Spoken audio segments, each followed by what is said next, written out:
Hey, what's up, guys? It has been a little while since I posted a video. I've been going through a lot of transitions here at home and a lot of other things. But to be honest with you, I've just been lazy for the most part. Haven't really made an effort to get up on these videos. I've been dealing with, I don't know, some many bouts of depression. Um, which I'm looking forward to getting over, I will tell you. But there is something that I want to share with you guys today.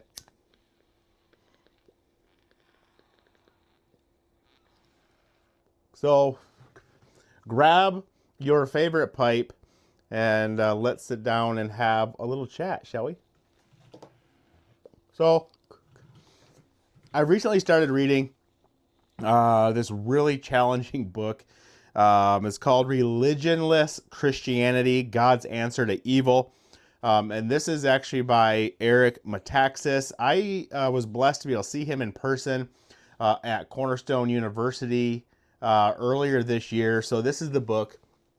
I really suggest you guys go get it. However, I wouldn't go get it if you're easily offended. I wouldn't go get it if you are not interested in seeing the church become the church that God intended, and then seeing our country be the country that it was meant to be, that it was founded as. It's a very, very challenging book. It talks a lot about, it's not a political book by any means, but it does talk a lot about the lack of the church getting involved in things outside of the church, right? In my book, Awakening the Sleeping Giant, I talk about that a lot, how people might do things that are good in the community, but often they're only done within the context of the church organizing it. And Metaxas takes it that much farther and actually talks about how the church is not getting involved in things that they should be getting involved for the sake of either being embarrassed or causing uncomfort or discomfort. So I think it's a timely video to put out with all of the No Kings protests that have been going on. Now, you might have your own opinions about the No Kings event, the protest, what they're about, etc. We're not here to get into that, and I'm not even here to share my own thoughts or views or opinions on the No Kings protests. But what I do want to bring up is something that I think is important. We as Christians, we as the church, we should be getting into conversations with people that are protesting with those things, asking questions, really understanding where they're coming from. Or if we do know where they're coming from, get them to think, where are they actually coming from? Let's think about the reality of what's taking place here. Let's talk about what's going on. Why are you doing this? Why are you thinking this way?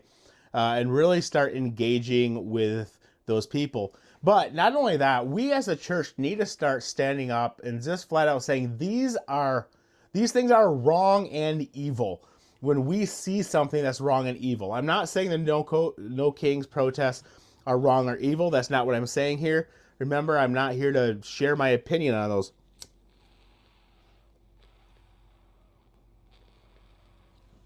What I am saying is that when we as the church see something that is blatantly evil, we need to be speaking up against it. All of this transgender issue right now, that is evil. That is blatant evil. There is nothing good about that movement.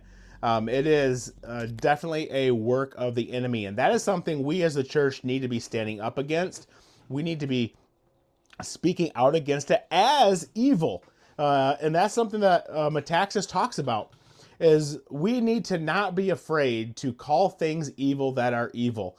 We are not looking to partner with evil to hopefully someday reach these people. Metaxas talks about there being a spirit. There is a spirit over this, and he talks about the spirit of cancel culture, which is a chapter I just got done reading.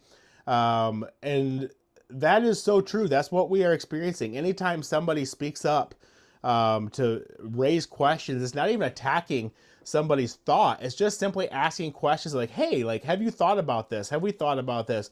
Before you step into doing this, is this something you've actually thought through and processed? When we bring up those questions, we tend to get attacked.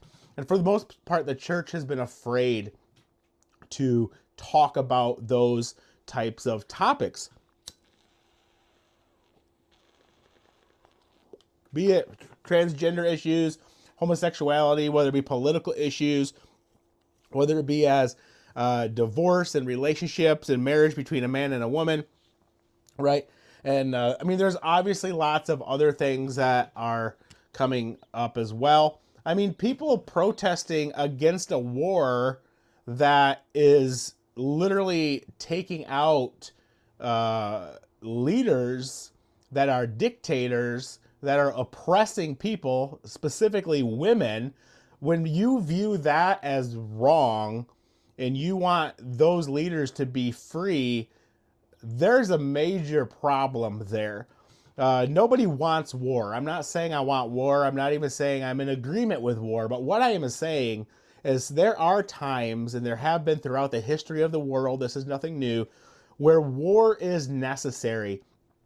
And when there are people that are opposed to the war for whatever reason, because they want these leaders to stay in power for whatever reason, but they are dictators, they are literally forcing people into submission, there's a problem with that. And then they come back to our own country and start saying, you know, things about our own country that contradicts what they're saying about what's going on. It doesn't even make any sense.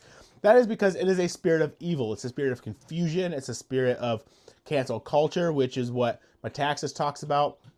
He talks about these people that are involved in this cancel culture movement really have no interest in actually solving anything.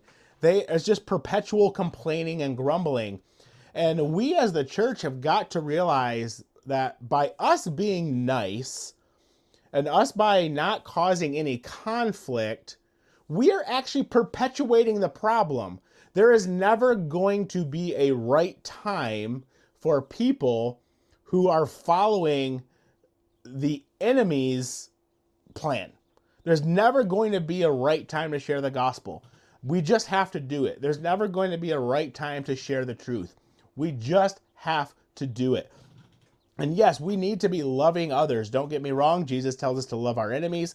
But what does that look like? That does not mean that we allow our enemies to blatantly attack other people and sit there on the sideline and just watch them do it. That doesn't make any sense to me. I don't think that makes sense to any sort of scripture that I've ever read. God just doesn't want us sitting by and watching this happen. Kind of going back to like guns in my own home, right? I have no intention of shooting somebody. I have no intention of that at all.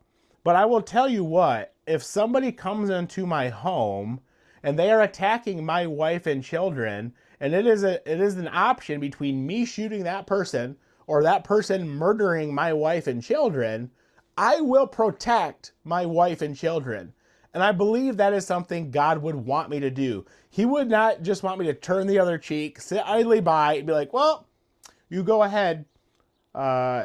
You do what you want with my family. I'll just watch.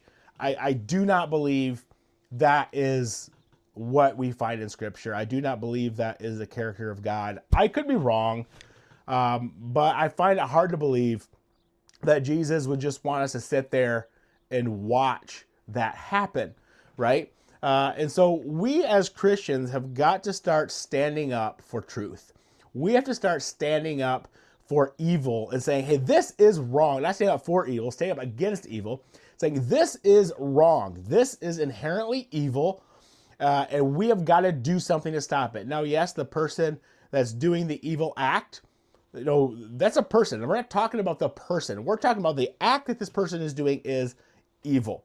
And that needs to be abolished. And it will not be abolished unless we, the church, stand up, start talking about it, and actually go and do something.